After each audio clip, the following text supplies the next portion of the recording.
இப்போ நம்ம வாழைத்தண்டு கூட்டு எப்படி செய்கிறதுன்னு பார்க்கலாம். இது சாதத்தோடு வச்சு சாப்பிட்றதுக்கு ரொம்ப நல்லாயிருக்கும். இந்த வாழைத்தண்டு கூட்டு வந்து ரொம்பவே ஹெல்த்தியான ஒரு டிஷ். அதனால் நம்ம இந்த மாதிரி செஞ்சோம் அப்படின்னா கண்டிப்பாக வாழைத்தண்டு பிடிக்காதவங்க கூட விரும்பி சாப்பிடுவாங்க. இதுக்கு நம்ம ஃபஸ்ட்டு ஒரு ப்ரெஷர் குக்கர் எடுத்துக்கலாம். எடுத்துகிட்டு அதில் 2 சிகப்பு வத்தலை சின்ன துண்டாக பிச்சு சேர்த்து அதை நம்ம ஃப்ரை பண்ணிடலாம்.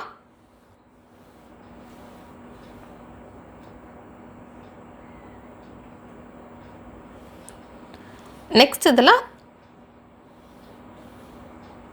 3 பூண்டு சின்ன சின்ன துண்டாக நறுக்கி சேர்த்து ஃப்ரை பண்ணிடலாம்.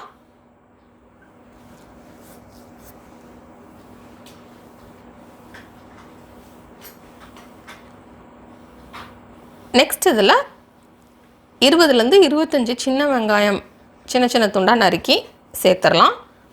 சேர்த்துட்டு வெங்காயம் லேசாக ஃப்ரை ஆகட்டும். அது வரைக்கும் நம்ம இதை ஃப்ரை பண்ணிக்கலாம்.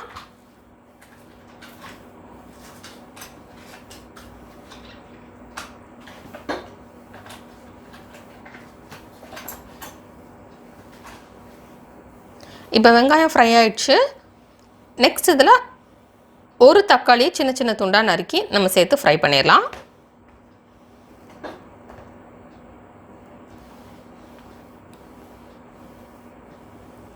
இப்போ இதில் டிஷ்ஷுக்கு தேவையான அளவு உப்பு சேர்த்துடலாம். உப்பு சேர்த்துட்டு நம்ம இதை மிக்ஸ் பண்ணிடலாம்.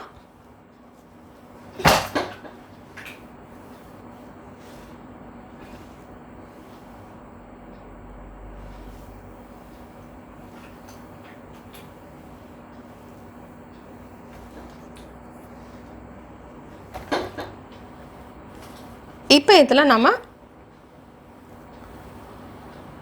1/4 கப் பாசிப்பருப்பு கழுவி சேர்த்துக்கலாம்.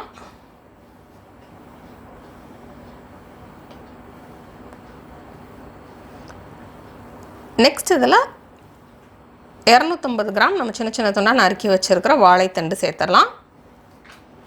இந்த வாழைத்தண்டு வந்து நம்ம சின்ன சின்ன துண்டாக நறுக்கி நம்ம தண்ணிக்குள்ளே சேர்த்துட்டோம் அப்படின்னா கலர் சேஞ்ச் ஆகாமல் இருக்கும். அதனால் இதை தண்ணிக்குள்ளே சேர்த்துட்டு இப்போ நம்ம ப்ரெஷர் குக்கரில் ஆட் பண்ணுறப்போ நம்ம தண்ணியை மட்டும் வடிகட்டிட்டு வாழைத்தண்டு சேர்த்துடலாம். சேர்த்துட்டு இப்போ இது எல்லாத்தையுமே மிக்ஸ் பண்ணிடலாம்.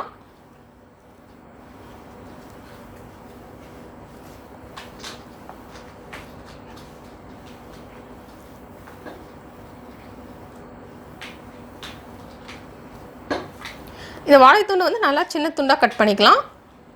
அப்போ தான் அது நல்லா குக் ஆகும்.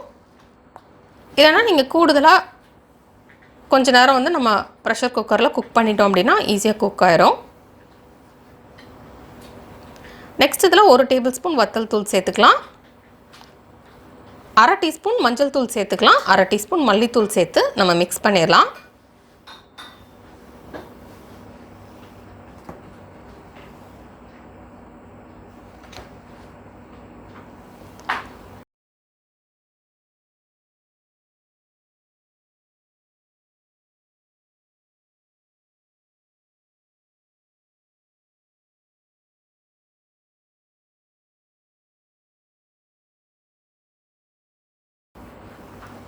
இப்போ நம்ம இதில் கொஞ்சமாக தண்ணி சேர்த்துட்டு இதை மிக்ஸ் பண்ணிவிட்டு நம்ம இதை ப்ரெஷர் குக் பண்ணிடலாம்.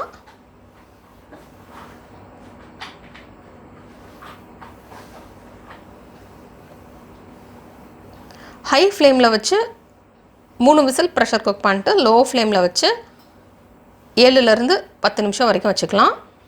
நீங்கள் இதை விட சின்ன சைஸாக கட் பண்ணிங்க அப்படின்னா கம்மியாக வச்சா போதும். இந்த மாதிரி சைஸில் கட் பண்ணால் இது கொஞ்சம் வேகிறதுக்கு டைம் எடுக்கும். இப்போ இது எல்லாத்தையுமே நல்லா மிக்ஸ் பண்ணிடலாம். மிக்ஸ் பண்ணிவிட்டு 1/2 கப் துருவி வச்சுருக்கிற தேங்காய் சேர்த்து மிக்ஸ் பண்ணிடலாம்.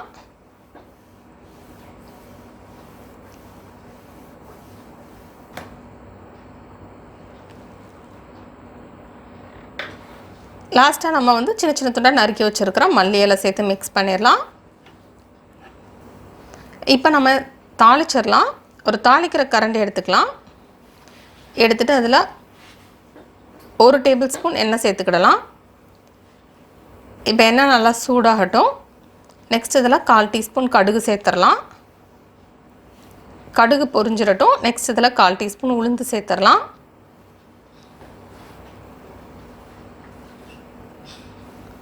நெக்ஸ்ட் இதில் 1/4 டீஸ்பூன் சீரகம் சேர்த்துட்டு கொஞ்சமாக கருவேப்பிலை சேர்த்து ஃப்ரை பண்ணிவிட்டு நம்ம இதை கூட்டு கூட சேர்த்து மிக்ஸ் பண்ணிடலாம்.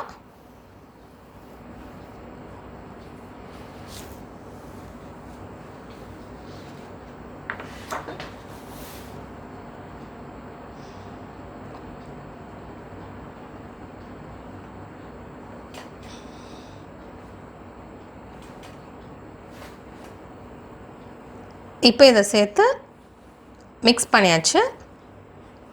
இப்போ நமக்கு சுவையான வாழைத்தண்டு கூட்டு ரெடி.